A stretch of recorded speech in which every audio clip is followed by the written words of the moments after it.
Hello, friends, enemies, family. This is Yokana. Wake Up Ministries, back to Israel. And our lesson today, I prayed. The lesson that I was going to do was about the power in words. But I prayed and asked the Most High last night to give me the message that He wants me to deliver to you all. And the message that He wants me to deliver, actually, Brother KB is going to deliver it. And it's about Easter, the meaning of Easter. And I encourage you all, Easter, you want to celebrate the resurrection of Christ, don't call it Easter. Celebrate the resurrection of Christ. But the shutdown is supposed to be over on Easter. And that's before Easter. And it's the reason why that. But anyway, I'm going to read to you Matthew chapter 27, verse 27 down to verse 53. Then the soldiers of the governor took Jesus into the governor's headquarters, and they gathered the whole cohort around him. They stripped him and put a scarlet robe on him. And after twisting some thorns into a crown, they put it on his head. They put a reed in his right hand and knelt before him and mocked him, saying, "Hail, King of the Jews." They spat on him and took the reed and struck him on the head. After mocking him, they stripped him of the robe and put his own clothes on him. Then they led him away to crucify him. Okay, then I'm going to skip that and go down to verse 38. Then two bandits were crucified with him, one on his right and one on his left. Those who passed by derided him, shaking their heads and saying, "You who destroyed the temple and built it in 3 days, save yourself. If you are the Son of Yah, come down from the cross." Okay, so then I'm going to go on down to verse 45. From noon on, darkness came over the whole land until 3 in the afternoon. And about 3 o'clock, Jesus cried with a loud voice, "Eli, Eli, lama sabachthani." That is, my God, my Yahweh, my Father, why have you forsaken me?" So then I'm going to go on down to the verse 48. At once one of them ran and got a sponge, filled it with sour wine, put it on a stick, and gave it to him to drink. But the other said, "Wait, let us see whether Elijah will come to save him." Then Jesus cried again with a loud voice and breathed his last. At that moment, the curtain of the temple was torn in two from top to bottom. The earth shook and the rocks were split. The tombs also were opened, and many bodies of the saints who had fallen asleep were raised. After his resurrection, they came out of the tombs and entered the holy city and appeared to many. 62. Verse 62, the next day, that is, after the day of preparation, the chief priests and the Pharisees gathered before Pilate and said, "Sir, we remembered what that impostor said while he was still alive. After 3 days, I will rise again. Therefore, command the tomb to be made secure until the 3rd day." Chapter 28, after the Sabbath, as the first day of the week was dawning, Mary Magdalene and the other Mary went to see the tomb. And suddenly there was a great earthquake, for an angel of Yeshua descended from heaven, came and rolled back the stone and sat on it. His appearance was like lightning and his clothing white as snow. For fear of him, the guards shook and became like dead men. But the angel said to the women, "Do not be afraid. I know that you are looking for Jesus who was crucified. He is not here, for he has been raised, as he said. Come, see the place where he lay. Then go quickly and tell his disciples he has been raised from the dead, and indeed he is going ahead of you to Galilee. There you will see him." This is my message for you. So Christ was crucified on a Thursday. 3 days after that, Friday, which was Good Friday, the Sabbath, he wasn't raised on the Sabbath. He was raised on Sunday, the first day of the week in the Hebrew calendar. So now I'm going to turn it over to Brother KB.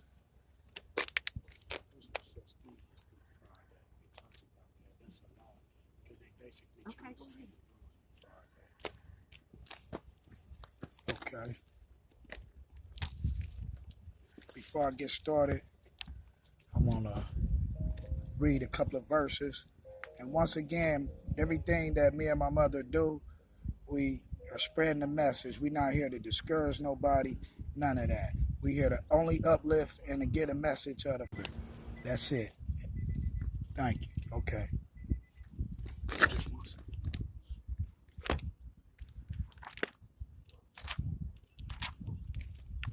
While he's preparing to give you this information, is educating you about the true meaning of Easter. So stop calling the celebration of the resurrection of Christ Easter. Okay, hold this.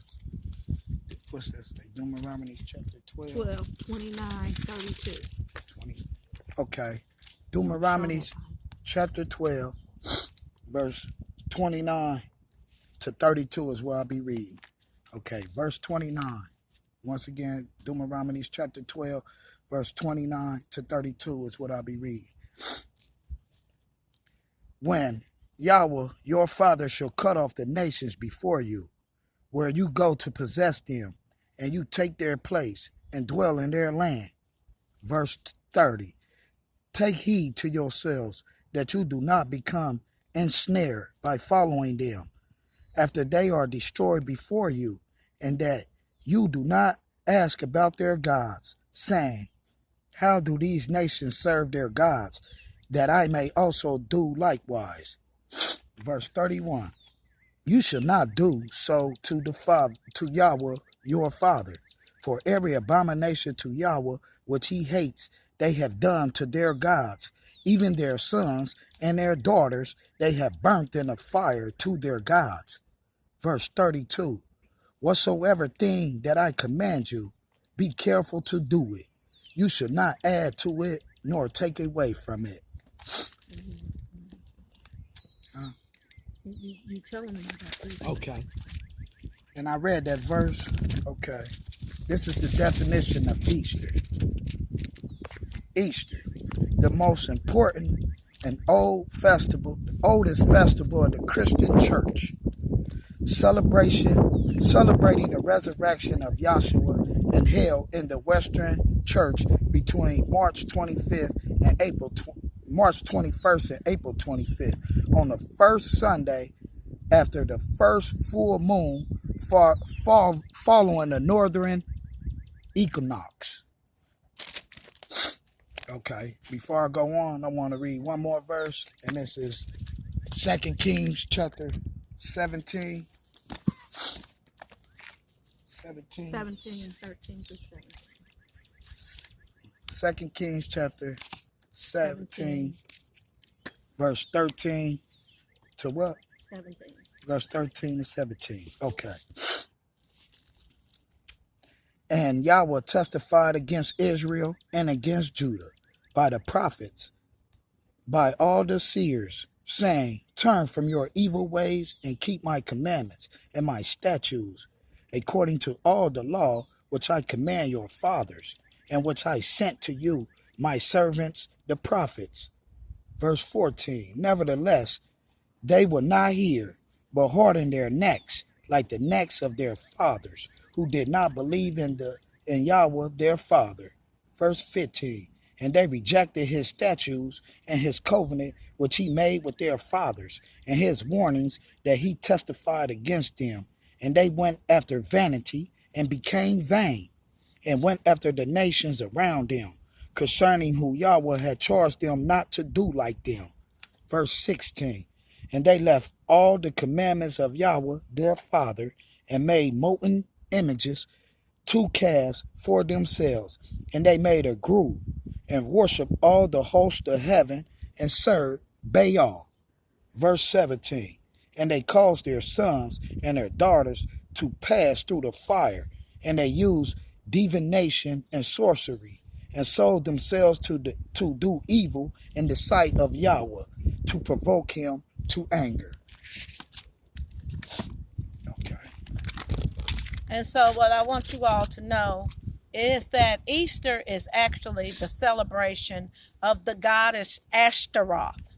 Ashtaroth in Roman and Greek history, Ashtaroth was a goddess that supposedly the story says that an egg fell from heaven and a beautiful woman hatched from this egg. They start calling it the mother of heaven, calling her the mother of heaven. Ashtaroth is supposed to be Satan's wife. So the children of Israel, when they mingled with the Moabites and all the other nations, they were worshiping Ashtaroth. Okay, Brother KB? Okay. Exactly what she said. Easter is the day of Asterisk. What they say is she has several names: fertility queen, queen of Babylon, whore of Babylon, all that. So I'm going to continue on where she left off. The date for Easter was set by Rome in 325 AD. And everything that we say, I advise you to research and study as well. Don't just take our words, okay? Okay. The Passover, Yahshua was crucified during the time of the Passover. When is Passover? The 14th day of the first month of the Hebrew calendar. Which is the month of Abibu. If Rome, in 325 AD, if Rome made the determination of when we should celebrate Easter, where did they get that from? And why did they call it Easter? That's what I'm asking. This is the reason why. Okay.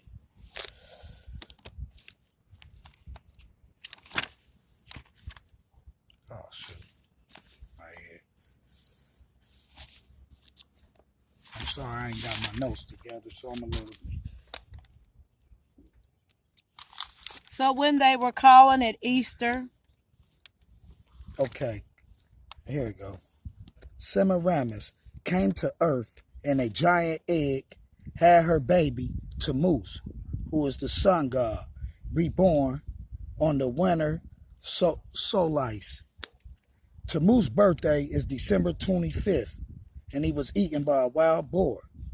The original pagan festival of Easter was a sex orgy that celebrate. Now, the reason why I said Tammuz, because Easter and Christmas is connected together, because Astor is supposed to be the mother of Tammuz, another god that we worship on Christmas, whose birthday is to December 25th. That's supposed to be Astor's son, which is all lies. Okay, now I'm going to go back to Easter and Asterisk. The original pagan festival of Easter was a sex orgy that celebrated the return of life via the fertility of Semiramis, a.k.a. Astar's conception of Tammuz. Worship of the ancient Babylonian religion celebrated the conception, not birth, but conception of Tammuz on the first Sunday after the full moon that followed the spring equinox. They celebrated by baking cakes to Ishtar, getting drunk, and Ishtar is another name for Asterisk. Semiramis, he has several names, numerous names, like I said. Drunk, engaging in sex orgies, prostitution in the temple. All this was taking place in the temple of our Father. Okay. Women were required to celebrate by laying down naked in the temple and having sex with whoever entered the temple. Babies were then sacrificed to their pagan gods, and the blood was consumed by the worshippers. The priest of Easter would sacrifice infant and human babies, then take the eggs for fertility and dip them in the blood of the sacrifice. So when they tell us to dip our eggs and dye our eggs, that's symbolic to the kids that they sacrifice. If you can look this up, this is on Easter, Christmas, Halloween, more kids come up missing in the world than any other day. And that's because them are the days that these kids are being sacrificed. And them kids will never be found again.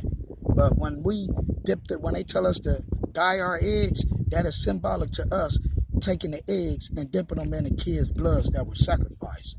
So we're not telling y'all not to celebrate the resurrection of Yahshua the Son.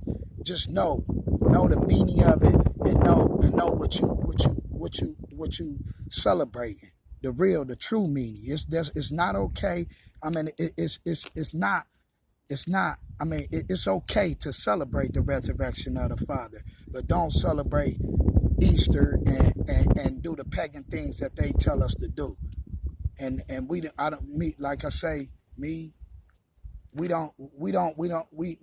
advise y'all to take our words. Do your own research and study and ask the Father. Pray to Him and ask Him to show y'all and to receive the true light and to guide y'all toward His true word, and He will do that.